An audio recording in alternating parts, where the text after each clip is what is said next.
the Hill, I always thought it was foolish for you to make any statements about withdrawing. I thought it was bad psychologically.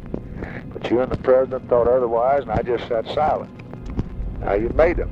And when I asked you your explanation, you give me a good explanation. And not a damn bit of use having 1,000 people sitting around to guard something that they don't need to guard. Thank you for joining me for another installment of the LBJ tapes. In this conversation between President Johnson and his Defense Secretary Robert McNamara on February 25, 1964 at 11:45 in the morning, Johnson's dander seems to be up. The international and domestic reaction to Johnson's speech at UCLA 4 days earlier, especially the passage in which he accused the Vietnamese of engaging in a deeply dangerous game in Southeast Asia, had not been favorable. Internationally, the Soviet Union warned the U.S. against extending the war to North Vietnam.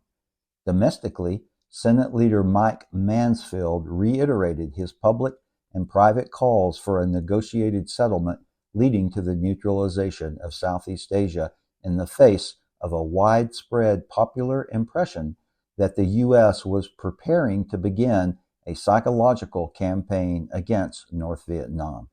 In further fallout from the perceived stiffening of policy, Assistant Secretary of State for East Asian Affairs Roger Hilsman announced his resignation.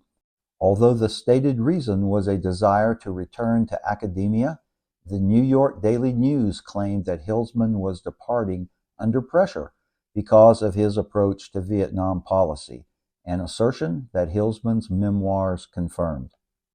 In this discussion with McNamara, Johnson seemed to backtrack from both his public and private appeasement statements on Vietnam and to reconsider the wisdom of escalation. In the process, he displayed a level of assertiveness on an issue wheretofore he had deferred to his advisors or avoided, typically in the past just discussing the broad outlines of policy. The immediate reason for the call concerned the shaping of remarks for this night's congressional reception at the White House. Secretary. Hello. Thank you, sir. Okay. On March on that. Well, yes? Secretary McNamara, 90. Hello. Bob? Yes, Mr. President. I hate to modify your speech any, because it's been a good one, but I just wonder if we should tonight still give our relative strengths and still give a very brief summary. I wouldn't go into the anti-defense and stuff, but a very brief summary of what you cut in the budget, and I'll go into that a good deal, but you could say we're not, they asked for $10 billion more than we gave them, so whenever anybody says that we have given something to everybody, well, we give them $10 billion less than they'd like to use. But find 2 minutes in there for Vietnam. You know, the problem is what to say about it. All right, I'll tell you what I would say about it. I would say that we have a commitment to Vietnamese freedom.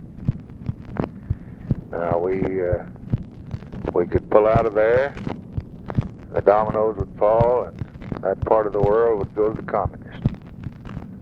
We could send our Marines in there, and we could get tied down in the Third World War or another Korean action. The other alternative is to advise them and hope that they stand up and fight. Now, we think that by training them and advising them, that by training them in a period of 3 years, we can have them trained. And we removed some there who were guarding establishments that didn't need to be guarded anymore. Well, absolutely no need. We put in 10,000 more if they could be useful and if we needed them for the training. But this 1,000 we didn't need because they were guarding whatever they're guarding. And that's why we pulled them out. Now, we estimate that with the 15,000 we got left, that all the rest of this year and large part of next year, that we can just train anybody in that period of time. And for that reason, we've said that we can reduce that number after they're trained. Now, this nation has made no commitment to go in there to fight as yet. We're in there to train them and advise them. And that's what we're doing. Nobody really understands what it is out there, and they don't know, and they're getting to where they're confused. And they're asking questions, and they're saying, why don't we do more? Well, I think this, you can have more war or you can have more appeasement. But we don't want more of either. And it's their war, it's their men, and we're willing to train them. And we have found that over a period of time that we kept the communists from spreading. We did it in Greece and Turkey with the Truman Doctrine by sending their men. We did it in Western Europe by NATO. We've done it there by advice. We haven't done it by going out and dropping bombs, and we haven't done it by going out and sending men to fight. And we have no such commitment there. But we do have a commitment to help the Vietnamese defend themselves. And we're there for training. That's what we're doing. They say the war is not going good. Well, there are days when we win, there are days when we lose. But our purpose is to train these people, and our training is going good, and we're trying to train them. All right, sir, I'll get I don't know if I've said anything there that I shouldn't say. I wouldn't do it, but that's the way you said it to me, and it appealed to me when I say, why in the hell? I always thought it was foolish for you to make any statements about withdrawing. I thought it was bad psychologically. But you and the president thought otherwise, and I just sat silent. Now, you made them. And and I asked you your explanation, you give me a good explanation. And not a damn bit of use having 1,000 people sitting around guarding something that they don't need to guard. No question about that, Mr. President. The problem is... All right, then the next question comes is, how in the hell does McNamara think when he's losing the war that he can pull men out of it? Well, McNamara's not fighting a war. He's training them to fight a war, and when he gets them through high school, they will have graduated in high school and have 12 grades behind them next year. And he hasn't taken on any agreement to keep them the rest of their life. He's made a commitment to train them to fight. And if he trains them to fight and they won't fight, he can't do anything about it. Then he's got to choose whether he wants to fight or let them have it. This is the problem, exactly. And what I fear is that we're right at that point.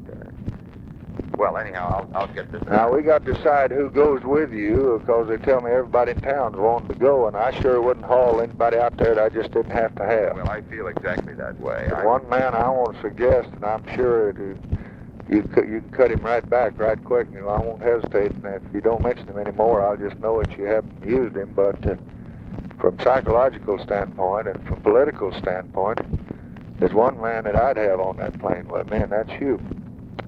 I'd put a stop to Mansfield speaking up there every day on it. Shoup will put a stop to him. I'd have Shoup just go out there and sit in on these meetings with Taylor. It's kind of ex officio. He's out. He hasn't got anything to do, and he's got that medal on his breast. And Mansfield is just worshiping the Marines, and the rest of them that are raised in hell do the same thing. And then I'd use Shoup to go up and tell these boys some things. And let him, he's worth a dozen Abel Harrimans to you. And that's my judgment, but I'm not any expert on it. And I think he's quiet enough and humble enough that he's not going to be bossing around and threatening, and he can sit in the back row and you don't have to mess with him. But when he gets back here, he can take the McNamara line and sit down with Mansfield and sit down with the rest of them and say, now here's the story. And we can get him invited to come see him. Give a little thought to that. I sure will. All right. All right, sir, thank you. For those of you who hung in with me, I have a special treat for you, should you want it. Roger Hilsman was a very interesting fellow. I've known about him for several years and have read some of his works. He saw action in the China, Burma, India theater of World War II, first with Merrill's Marauders, getting wounded in combat, and then as a guerrilla leader for the Office of Strategic Services. He later became an aide and advisor to President Kennedy and briefly to President Johnson. Hilsman was a key and controversial figure in the development of U.S. policies in South Vietnam during the early stages of American involvement in that war. He was later a prolific writer on foreign policy, and I have a 29-page interview with him from 1999 in PDF form that I'm happy to email to you for free if you email me and put Hilsman interview in the subject line.